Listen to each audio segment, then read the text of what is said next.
kumare, welcome lasab din sa ato ang sharing for today. Our topic for today is all about the disadvantages and advantages of follow to follow. Alright. Gusto ko lang po i-share sa inyo mga kaibigan, mga kumare, mga kumpare, na meron talagang magandang ikadulot po sa pagangat ng ating mga bahay, yung mga follow to follow, reels to reels. Dahil mabilis talagang dumami yung mga followers mo. Mabilis dumami ang mga nakasunod sa'yo. Pero alam niyo ba, sa unti-unti kong inaral, nung may mga sumali din ako doon para naman maging madami mga followers ko, mayroon ako nakitang disadvantage. Ano po yun? Yung mga nag-follow po sa'yo, isang beses lang, tas hindi naman manunood sa mga videos mo, ito po isang disadvantage in our part. Bakit? Dahil may mga nag-follow po na kunyari, hindi agad ma-resback. Parang magtatampo. So, ang epekto niyan sa mga bahay natin ay maging negative. So, kailangan talaga na, sabi ko, kailangan talaga na hindi maging iseryoso sa mga ganong paraan.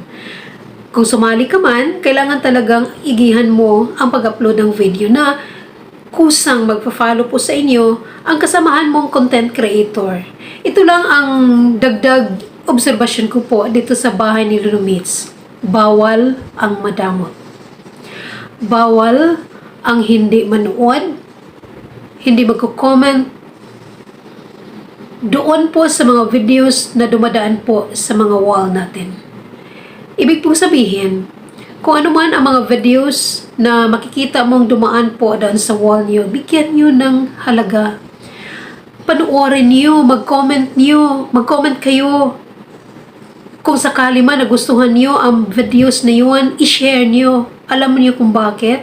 Yan ang gusto ni Lolo Mitz dahil ayaw ni Lolo Mitz ang mga content creator na maging madamot. Gusto po niyang makipagsalamuha tayo sa lahat. Makipagkaibigan tayo sa lahat. Makipag-engage tayo sa lahat. Kaya importante yun na bigyan natin ng pansin. Kahit sino pa man, kahit hindi mo pa kaibigan. Alam mo ba dito sa bahay ni Lolo Mitz, marami pong naging magkaibigan kahit nasa malayong lugar. Nung nag-umpisa ako dito, hindi ko man alam ng mga ganito. Basta ginawa ko lang katuwaan itong Facebook. Pero nung may nakita ako na, pwede pala tayong magkaroon ng blessing dito. So, sumali na ako, nag-turn on. Yung followers ko noon, that was June. Wala pang umabot ng 5,000. Pero umabot na ng 5,000 talaga yung mga followers ko dahil doon po sa mga, alam mo, napakaibigan itong kumare nyo. So, umabot siya doon. So, nung sumali na ako dito sa bahay ni Lolo Mitz, unti-unti siyang umangat dahil gumawa din ako ng mga videos na, mga short videos lang kung may time ako. Pero, nung may mga F2F, mga R2R, sumali din ako ng saglit. Pero may nakita, may naobserbahan po ako. Pero anyway, sa mga naging F2F niyo, panoorin din nyo.